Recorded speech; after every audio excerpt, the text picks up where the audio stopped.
Everyone, तो दोस्तों यहाँ पर आप देख सकते हो central board of school education की ओर से दोस्तों यहाँ पे कुछ पोस्टें निकल कर आई है, जिसके लिए आपको ऑनलाइन एप्लीकेशन के लिए इनवाइट किया जा रहा है। दोस्तों आप यहाँ पर पोस्ट की डिटेल देख सकते हो। असिस्टेंट सेक्रेटरी की पोस्ट है, असिस्टेंट प्रोफेसर की पोस्ट है दोस्तों, और इसी तरीके से यहाँ पे अकाउंट्स ऑफिसर की भी पोस्ट है, सुपरिटेंडेंट की पोस्ट है, जूनियर ट्रांसलेशन, जूनियर अकाउंटेंट और जूनियर असिस्टेंट की यहाँ पर पोस्टें हैं। और आगे कितनी क्या पोस्टें हैं वो हर एक पोस्ट के आगे बताया गया है, और कैटेगरी वाइज यहाँ पर ये जो पोस्टें हैं दोस्तों उनको डिवाइड किया गया है। जैसे असिस्टेंट सेक्रेटरी की बात करें, अगर यहाँ पे लेवल 10 के हिसाब से आपको यहाँ पर जो आपका पे रहेगी वो पे लेवल 10 के हिसाब से रहेगी। इसमें मैक्सिमम एज 35 साल रखी गई है। टोटल 8 पोस्टें हैं, ये कैटेगरी वाइज यहाँ पर बांटी गई है। तो इसी तरीके से आपको यहाँ पर देखना है, जिस भी पोस्ट के लिए आप अप्लाई करोगे उसमें आप देखोगे आगे कि आपकी कैटेगरी में कितनी क्या पोस्टें रखी गई हैं। ठीक है।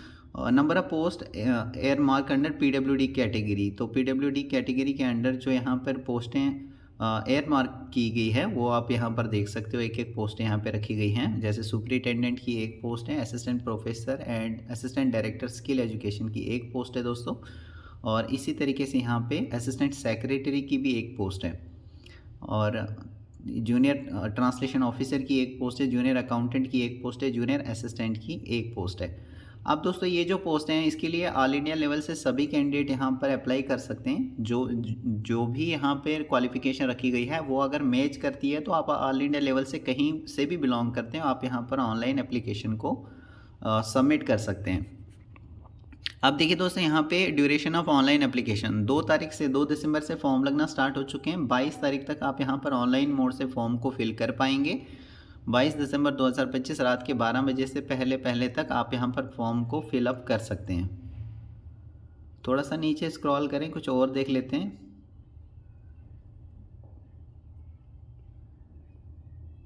अब दोस्तों यहाँ पे जो एज लिमिट रखी गई है ना, the candidate must have attend the minimum age आपकी 18 साल होनी चाहिए एज ऑन क्लोजिंग डेट। जो क्लोजिंग डेट है ना दोस्तों 22 दिसंबर, तो 22 दिसंबर 2025 जो यहाँ पे फॉर्म की लास्ट डेट है, उस डेट तक आपकी जो एज है मिनिमम 18 साल के आप हो जाने चाहिए। और बाकी कैटेगरी में अगर आप बिलोंग करते हो तो यहाँ पे आप देख सकते हो रिलैक्सेशन आपको एज में दिया जाएगा। आप कौन सी कैटेगरी में आप बिलोंग करते हो वो आप यहाँ पर देख लेना कि आपकी कैटेगरी में कितना क्या रिलैक्सेशन है। जैसे वोमेन को यहाँ पर 10 साल का रिलैक्सेशन है। जो डिपार्टमेंटल कैंडिडेट्स हैं यहाँ पर जो बोर्ड रेगुलर एम्प्लॉयज़ हैं उनके लिए यहाँ पर कोई भी मतलब एज का यहाँ पे मेंशन नहीं किया गया है। उनकी चाहे जो भी एज है वो यहाँ पर अप्लाई कर सकते हैं। अब यहाँ पर दोस्तों हर एक पोस्ट के आगे क्वालिफिकेशन लिखी गई। जैसे यहाँ पे असिस्टेंट सेक्रेटरी की पोस्ट है दोस्तों, ये ग्रुप ए में यहाँ पर आती है, और इसके लिए बैचलर डिग्री आपने की होनी चाहिए। आपकी जो एज है 35 साल से ज़्यादा नहीं होनी चाहिए। और कैसे आपकी यहाँ पर सिलेक्शन होगी, तो यहाँ पे टियर 1 रहेगा, टियर 2 रहेगा और टियर 3 रहेगा। तो फर्स्ट में यहाँ पे MCQ based preliminary screening examination रहेगा।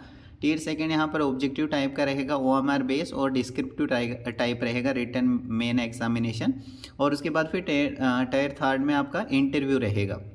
ठीक है, तो इस तरीके से आपके यहाँ पे सिलेक्शन होने वाली है। ये रिक्रूटमेंट रूल्स के बारे में यहाँ पे मेंशन कर दिया गया है। इसी तरीके से नेक्स्ट है असिस्टेंट प्रोफेसर की पोस्ट। तो इसके लिए भी आप यहाँ पर देख लीजिए, पोस्ट ग्रेजुएट डिग्री आपकी होनी चाहिए किसी भी डिसिप्लिन में। मिनिमम यहाँ पे जो है 55% मार्क्स के साथ होनी चाहिए। डिज़ायरेबल रहेगा अगर आपने बीएड एमएड किया है दोस्तों, और नेट अगर आपने करके रखा है, नेट जेआरएफ आपने करके रखा है, या डायरेक्टरेट डिग्री है आपके पास फ्रॉम ए रिकॉग्नाइज्ड यूनिवर्सिटी या इंस्टीट्यूट, तो ये डिज़ायरेबल रहेगा। ठीक है।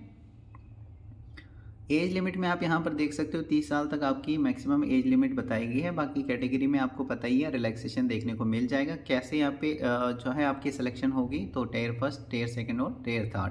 तो इस तरीके से आपका यहाँ पर सिलेक्शन इस पोस्ट के लिए असिस्टेंट प्रोफेसर और assistant director academic training skill education की पोस्ट के लिए ये कुछ यहाँ पे एलिजिबिलिटी रखी गई है। इसी तरीके से हर एक पोस्ट के आगे आप यहाँ पर देख सकते हो दोस्तों क्या कुछ यहाँ पे मांगा गया है। थोड़ा सा हम नीचे स्क्रॉल करते हैं, किसी और पोस्ट के लिए देख लेते हैं। जैसे जूनियर अकाउंटेंट की पोस्ट है। जूनियर अकाउंटेंट की पोस्ट के लिए आपने 12th किया होना चाहिए, और आपकी जो टाइपिंग स्पीड है 35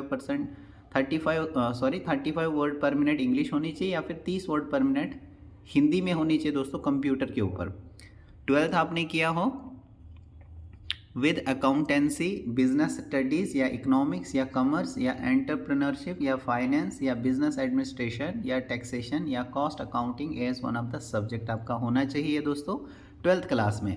और साथ में आपकी टाइपिंग स्पीड कंप्यूटर पर अगर आप इंग्लिश में टाइप करते हो तो 35 वर्ड पर मिनट आपको वहाँ पे टाइप करना है, हिंदी में टाइप करते हो तो 30 वर्ड पर मिनट आपको टाइप करना है। एज लिमिट 27 साल यहाँ पे रखी गई है। कैसे आपका यहाँ पर सिलेक्शन होगा तो टियर फर्स्ट और टियर सेकंड रहेगा, और साथ में यहाँ पे बताया गया कि आपकी जो टाइपिंग स्पीड है वो भी यहाँ पर चेक की जाएगी, और ये क्वालिफाइंग नेचर की रहेगी। तो ये जूनियर अकाउंटेंट की पोस्ट के लिए हो गया दोस्तों। अगर जूनियर असिस्टेंट की पोस्ट की बात करें तो जूनियर असिस्टेंट की पोस्ट के लिए आपने 12th किया होना चाहिए दोस्तों, और साथ में टाइपिंग स्पीड आपकी 35 वर्ड पर मिनट यहाँ पे रखी गई है, ठीक है। और साथ में क्या सिलेक्शन कैसे होगा तो देखिए यहाँ पे जो टियर फर्स्ट और टियर सेकंड रहेगा, टियर फर्स्ट में एमसीक्यू ओएमआर बेस एग्जाम रहेगा आपका, और टियर सेकंड आपका descriptive type written main exam रहेगा। और साथ में यहाँ पे जो टाइपिंग स्पीड है दोस्तों वो भी चेक की जाएगी, ठीक है। देखिए यहाँ पे टाइपिंग स्पीड 35 वर्ड पर मिनट इंग्लिश या फिर 30 वर्ड पर मिनट हिंदी ऑन कंप्यूटर होना चाहिए। तो ये यहाँ पे क्लियरली मेंशन कर दिया गया है। तो अगर आप 12th पास हैं और 27 साल तक आपकी एज आती है तो आप यहाँ पर जूनियर असिस्टेंट की पोस्ट के लिए दोस्तों अप्लाई कर सकते हैं। ऑनलाइन मोड से आपको अप्लाई करना होगा। बाकी कैटेगरी वालों को रिलैक्सेशन देखने को मिल जाएगा दोस्तों एज में, ठीक है। फीस की बात करें, examination fees consist of 2 component. Application fees आपकी लगेगी। Application fees is not applicable for SC ST और PWD एक्स सर्विस में वुमेंस जो हैं उनके लिए यहाँ पर कोई भी फ़ीस नहीं रखी गई है। Processing fees is applicable for all. तो जो प्रोसेसिंग फ़ीस है वो यहाँ पे सबको पे करनी होगी। बाकी जो फ़ीस होगी दोस्तों वो यहाँ पे SC ST PWD ex serviceman और वुमेन के लिए माफ़ है दोस्तों। ओनली प्रोसेसिंग फ़ीस आपको पे करनी पड़ेगी, और इन कैटेगरी को छोड़कर जो बाकी आते हैं उनको यहाँ पे एप्लीकेशन फ़ीस और प्रोसेसिंग फ़ीस दोनों यहाँ पर पे करनी पड़ेंगी। अब देखिए दोस्तों यहाँ पर for SC ST PWD ex serviceman और वुमेन्स के लिए बताया गया है कि ग्रुप ए की पोस्टों के लिए प्रोसेसिंग फीस 250 रुपये आपको पे करनी पड़ेगी। ग्रुप बी पोस्टों के लिए अगर आप अप्लाई करते हो तो 250 रुपये, ग्रुप सी पोस्टों के लिए अप्लाई करते हो तो भी आपको 250 रुपीज़ प्रोसेसिंग जो फीस है वो आपको पे करने पड़ेंगे। और बाकी जो अनरिजर्व OBC और EWS में आते हैं उनको यहाँ पर देखिए वो अगर ग्रुप ए पोस्टों में अप्लाई करते हैं तो एप्लीकेशन फ़ीस 500 रहेगी, प्रोसेसिंग फ़ीस 250 रुपये रहेगी, तो 1750 रुपये पे करना पड़ेगा। ग्रुप जो यहाँ पे अनरिजर्व OBC EWS में जो ग्रुप बी पोस्टों में अप्लाई करेंगे तो उनके लिए यहाँ पर 1050 टोटल पे करने पड़ेंगे। ग्रुप सी में अगर अप्लाई करेंगे तो 1050 उनको पे करने पड़ेंगे। तो ये आपको पता लग गया यहाँ पे कि SC ST PWD और एक्स सर्विसमैन वुमेन्स जो अप्लाई करेंगी यहाँ पर उनको ओनली प्रोसेसिंग फीस 250 रुपये पे करने पड़ेंगे, जो कि सबको पे करने। बाकी जो यहाँ पे अनरिजर्व OBC EWS में आते हैं तो उनको यहाँ पर देखिए फ़ीस कितनी सारी पे करनी है, ठीक है। तो वो आप यहाँ पर चेक कर लेना। और जो बोर्ड के रेगुलर एम्प्लॉयज़ हैं उनके लिए किसी भी तरह की फ़ीस यहाँ पे नहीं रखी गई है। फ्री ऑफ कॉस्ट वो यहाँ पर फॉर्म को फिल कर सकते हैं। ऑनलाइन मोड से ही आपको फ़ीस पे करनी है, वो आपको पता ही है दोस्तों। बाकी यहाँ पर देख सकते हो आप हर एक पोस्ट के आगे बताया गया है कि कहाँ से क्या क्या आपको पूछा जाएगा, कितने नंबर ऑफ क्वेश्चन रहेंगे, कितने मार्क्स के रहेंगे। जैसे यहाँ पे देखिए ये असिस्टेंट सेक्रेटरी की पोस्ट के लिए टियर फर्स्ट में बताया गया है कि objective MCQ type OMR base exam रहेगा। इसमें कहाँ से क्वेश्चन पूछे जाएंगे, जैसे करंट अफेयर और जनरल नॉलेज से 20 क्वेश्चन होंगे, 60 मार्क्स के रहेंगे। तो इस तरीके से आप यहाँ पर कंपोनेंट देख सकते हो कि क्या क्या आपको तैयार करना है। फिर टियर सेकंड के बारे में भी बताया गया है, क्या क्या आपको पूछा जाएगा, कितने मार्क्स के रहेंगे, वो सारी डिटेल यहाँ पर बताई गई है। Final merit list will be based on the basis of performance. जो टियर सेकंड में आपकी परफॉर्मेंस रहेगी उसी बेसिस पर फिर आपका टियर सेकंड और जो इंटरव्यू में परफॉर्मेंस आपकी रहेगी दोस्तों उसी बेसिस पर यहाँ पर फिर फाइनल जो मेरिट लिस्ट है वो यहाँ पर जो है तैयार की जाएगी, ठीक है। तो इस तरीके से आप यहाँ पर चेक कर लेना, जिस भी पोस्ट के लिए आप अप्लाई करोगे उस पोस्ट के आगे देख लेना कि क्या कुछ आपका यहाँ पर सिलेबस है जो आपको तैयार करना है।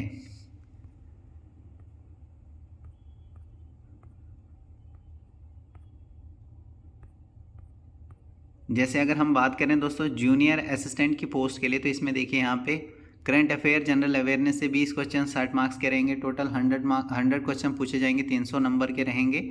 और टियर सेकंड में ये डिस्क्रिप्टिव रिटन एग्जाम रहेगा, तो इसमें देखिए ऐसे राइटिंग रहेगा, 200 से 250 वर्ड्स हिंदी या फिर इंग्लिश में आपको लिखना है। एक क्वेश्चन पूछा जाएगा, 50 नंबर का रहेगा। इस तरीके से आपको एप्लीकेशन या लेटर राइटिंग लिखनी होगी, 150 से 200 वर्ड्स में हिंदी या फिर इंग्लिश में। एक क्वेश्चन पूछा जाएगा, 50 नंबर का रहेगा। फिर प्रीसिस राइटिंग रहेगी आपकी, 2 क्वेश्चन पूछे जाएंगे, 50 मार्क्स के रहेंगे। इस तरीके से 4 क्वेश्चन पूछे जाएंगे जो कि 150 नंबर के यहाँ पे रहेंगे, ठीक है। तो ये आप देख लेना, जिस भी पोस्ट के लिए आप अप्लाई करोगे उस पोस्ट के आगे मेंशन कर दिया गया है कि क्या क्या आपको पूछा जाएगा, कितने क्वेश्चन पूछे जाएंगे और कितने मार्क्स के रहेंगे, ठीक है। तो दोस्तों मैं होप करता हूँ आपको ये सारी चीज़ें ही क्लियर हो चुकी होंगी। और कौन सी सिटी में आपका एग्ज़ाम रहेगा ये आप सिटीज़ देख सकते हो यहाँ पे, जहाँ पर आपका टियर फर्स्ट का एग्ज़ाम कंडक्ट कराया जाएगा।